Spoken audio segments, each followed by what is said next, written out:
And what we saw in that video was a guy that did not look like he was in Olympia preparation, period. What's up guys and welcome. You are watching Fazi Fitness. So if you are a fan of Nick Walker, you do not want to go through that comment section of Bob Gigarello's latest YouTube video. More than 90% of the comments are negative towards the mutant Nick Walker. And both Sean Ray and Bob, they have a valid reasoning on why that video of Matt Jensen and Nick Walker resulted in more rumors than the actual answers. Now let's be honest, the face that Nick Walker have during that video, that wasn't a face of a bodybuilder who just pulled out of the Olympia 2 weeks prior to the show. Bar none, he didn't look close. So he pulled the plug on that Olympia way before he made the announcement. It was also evident from his last YouTube video that Nick Walker published on his YouTube channel that the man looked nowhere close to 3 weeks out of this year's Miss Olympia. And I actually also talked about this when I first mentioned that update of him 3 weeks back, that he looks a bit behind. So do you guys think Nick Walker and his team, they handled this whole situation pretty poorly? Because this is what Sean Ray and Bob suggested. We're just speculating.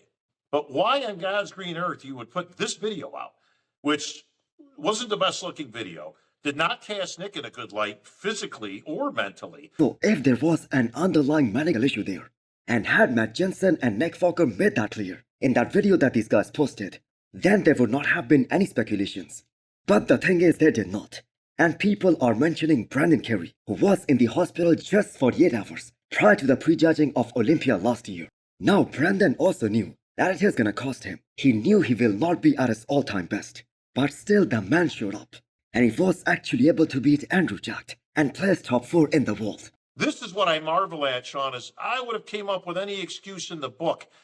I retore my hamstring. I got a back injury. I was doing bent overs. I felt something pop. So Nick Walker and Matt Jensen might need to come out again with a better explanation on what actually happened that forced them to sit out of this year's Miss Olympia. Because we have to agree that was a very, very tough call. That was a very heartbreaking decision.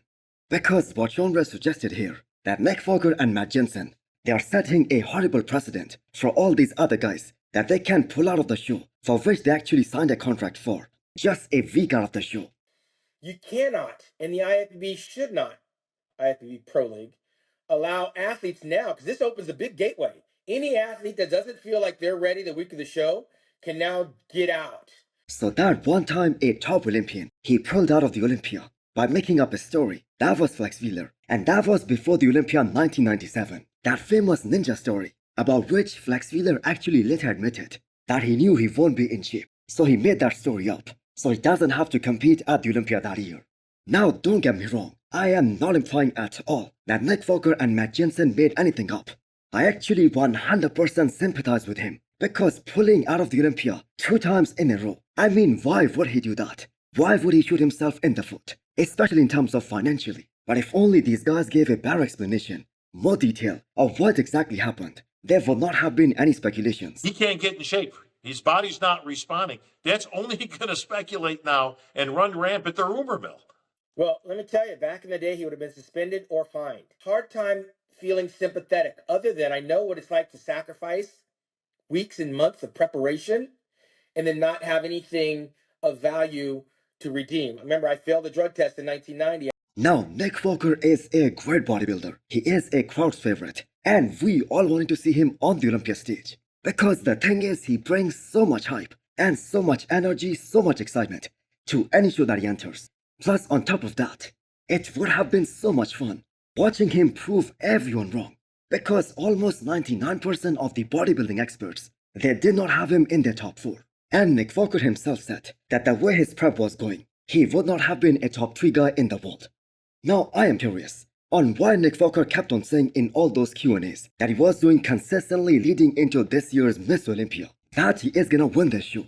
And the only guy he is actually worried about, that is Hadi Choopan. And that he isn't worried about the reigning champion Derek at all. Listen, you know, at the end of the day, they're all great competitors. But I'm coming to take everybody out. 100%, yes I do. Hypothetically.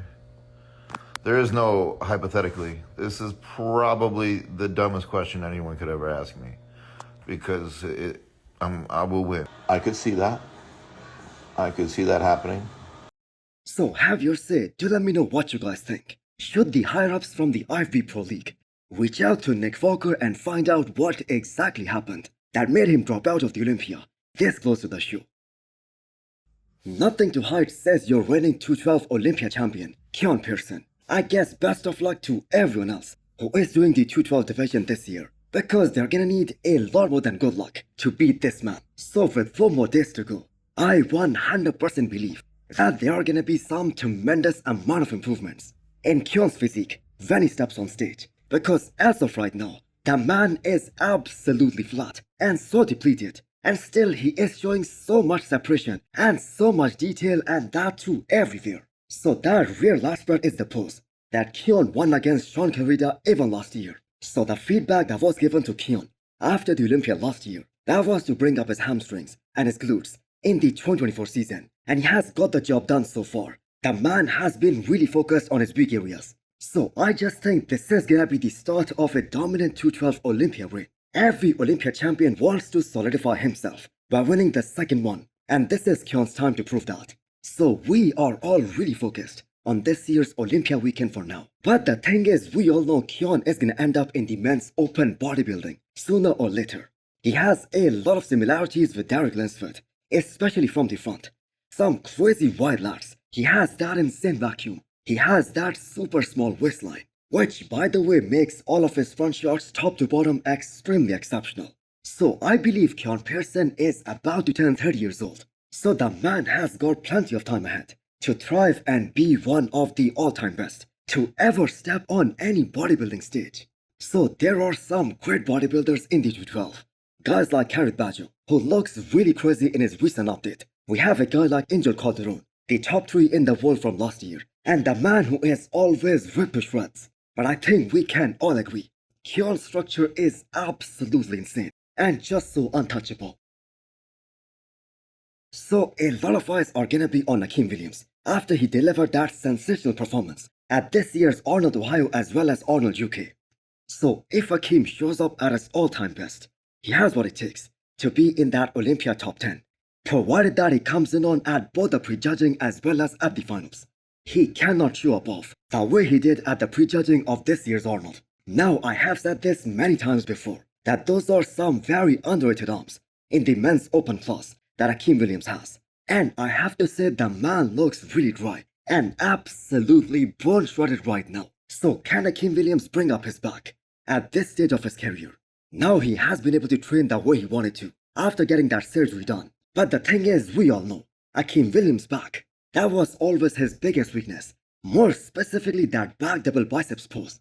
But on the flip side, he has the size as well as the shape that even after losing both of the back shots to all of the guys who are gonna be in this year's Olympia top 10, he can still expose a lot of these guys, especially in terms of the size perspective. Plus the man has incredible shape and he has really good flow as well. And that makes a really strong argument for him to be in the Olympia top 10 this year. So the show opens up with that front double biceps. And Akeem has a crazy front double. His front lat spread is also very good. Not to mention his side chest is probably one of the best in the entire Olympia lineup this year. So Akeem can make one hell of a first impression on the judges. I just hope he comes in peeled and really shredded to the bone. More than last year, less than normal. Last year I had great energy at the end of the prep. I don't know why. Maybe it was my treatments with Dr. Khan. But I don't know, it's hard to say. Next up, we have an update from Chris Bumstead.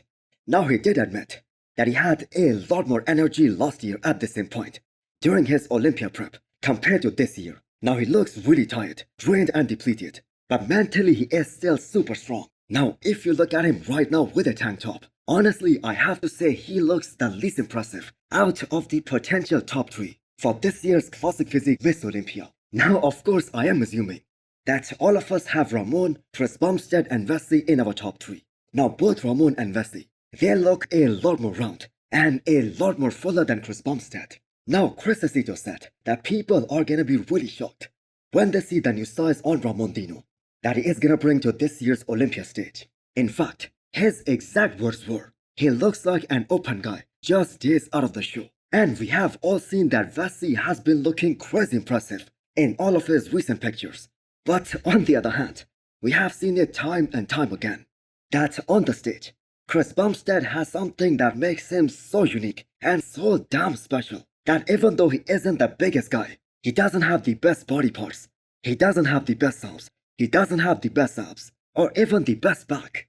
But still, somehow the man just walks all over the competition. So with Ramondino doing a 20 weeks prep, and with Wesley Weezers coming in with tremendous amount of improvements, this is certainly gonna be the toughest battle for Chris Bumstead since 2019.